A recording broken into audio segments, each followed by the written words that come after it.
तालिबान द्वारा अफगानिस्तान पर किए गए कब्जे ने विश्व भर में एक नया वाद विवाद छेड़ दिया है कि किसी संस्था या संगठन द्वारा देश की नई सरकार बनाए जाने के दावे को स्वीकार किया जाए या नहीं, मतलब उसे रिकॉग्नाइज किया जाए या नहीं। यह वाद विवाद इसलिए महत्वपूर्ण है क्योंकि संयुक्त राष्ट्र सुरक्षा परिषद मतलब यूनाइटेड नेशंस सिक्योरिटी काउंसिल के 5 स्थायी सदस्यों में से रूस और चीन ने तालिबान द्वारा बनाई गई सरकार को स्वीकार करने की तत्परता दिखाई है, जबकि कनाडा जैसे देशों ने इसका विरोध किया है। स्वीकरण के प्रश्न तब नहीं होते जब किसी देश में कानूनी तरीके से राजनीतिक सत्ता के हस्तांतरण यानी कि ट्रांसफर के कारण सरकार बदल जाती है, लेकिन जब किसी वर्तमान सरकार को अतिरिक्त कानूनी तरीके से यानी कि एक्स्ट्रा लीगल मेथड से बदला जाता है, जो कि असंवैधानिक है, अनकॉन्स्टिट्यूशनल है, तो स्थिति अलग होती है। तालिबान का सरकार पर कब्जा इसी श्रेणी में आता है। किसी भी सरकार को स्वीकार करने से पहले कुछ कारणों से यह आवश्यक है कि उसका स्वीकरण अंतर्राष्ट्रीय कानून की छाव में हो। यह जानना आवश्यक है कि देश का शासीय प्राधिकरण यानी कि गवर्निंग अथॉरिटी कौन है जो राजनयिक संबंधों से लेकर मानव अधिकारों तक के राष्ट्रीय और अंतर्राष्ट्रीय दायित्वों का पालन करेगा। एक याद रखने का मुख्य तथ्य यह है कि सरकार को स्वीकार करना देश को स्वीकार करने से अलग है। प्रसिद्ध अंतर्राष्ट्रीय वकील मैल्कोम शाह लिखते हैं, सरकार का बदलाव चाहे जैसे भी हुआ हो, स्वयं देश की पहचान, उसकी अस्मिता यानी कि आइडेंटिटी पर कोई प्रभाव नहीं डालता। तो विवाद अफगानिस्तान के स्वीकरण का नहीं है, उसका तो वैधिक चरित्र यानी कि लीगल आइडेंटिटी अशत है, अनहार्म्ड है। देश तालिबान को स्वीकार करेंगे या नहीं, यह उनके राजनीतिक विचार यानी कि पॉलिटिकल कंसिडरेशंस और भू रणनीतिक हितों पर यानी कि जियो स्ट्रेटेजिक इंटरेस्ट्स पर निर्भर करता है, जैसा कि हमें चीनी और रूसी झलकियों से स्पष्ट होता है। तथापि हाउएवर सरकारों के स्वीकरण पर अंतर्राष्ट्रीय कानूनों में कुछ मापदंड यानी कि क्राइटेरिया विकसित हुए हैं। इन्हें विवेकपूर्ण ढंग से देखना चाहिए।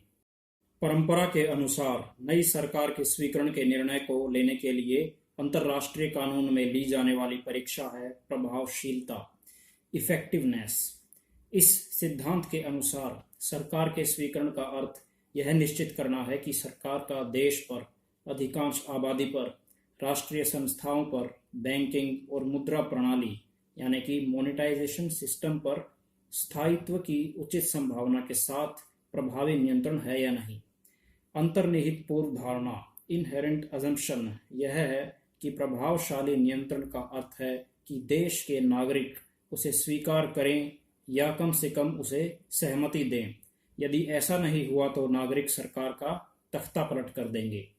इस आधिकारिक मत के अनुसार यानी कि इस डॉक्ट्राइन के अनुसार यह तत्वहीन है, इममटेरियल है कि नई सरकार ने कार्यालय कैसे ग्रहण किया, गृह युद्ध से, क्रांति से या सैन्य तख्ता पलट करके, क्योंकि अब इसमें कोई संदेह नहीं है कि तालिबान के पास प्रभावी नियंत्रण है, तो इस परीक्षा के अनुसार उसे अंतर्राष्ट्रीय कानून फलस्वरूप अंतर्राष्ट्रीय संबंधों में स्वीकार कर लिया जाएगा। एक आधिकारिक मत जो प्रभावी नियंत्रण परिकलन यानी कि इफेक्टिवनेस थ्योरी से स्पर्धा करता है, कंपीट करता है, वह है लोकतांत्रिक वैधता मतलब डेमोक्रेटिक लेजिटिमेसी।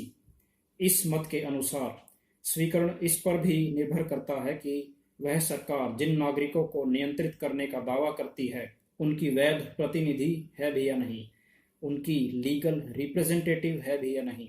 तो सरकारें जो गैर लोकतांत्रिक तरीकों से सत्ता में आई हैं उन्हें अन्य देशों द्वारा स्वीकार नहीं किया जाना चाहिए। शीत युद्ध के अंत और पश्चातवर्ती लोकतंत्र के विश्व में फैलाव और मानव अधिकारों के लिए सम्मान की बढ़ती मांग ने इस मत को पिछले 3 दशकों में गति बल दिया है।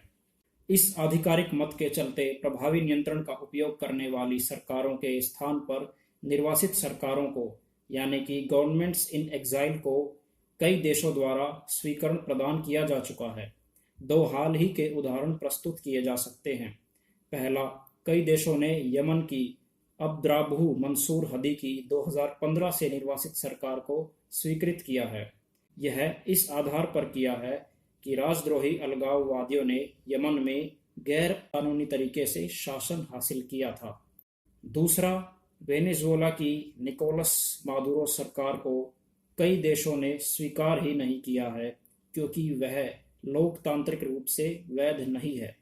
तो तालिबान शासन पद्धति यानी कि तालिबान रेजाइम को भी लोकतांत्रिक वैधता के अभाव मतलब कि एब्सेंस के कारण लोकतांत्रिक वैधता मत के अनुसार स्वीकरण नहीं मिल सकता। अब ऐसे में स्थिति और पेचीदा हो जाएगी यदि अशरफ घानी एक निर्वासित सरकार की घोषणा कर देते हैं।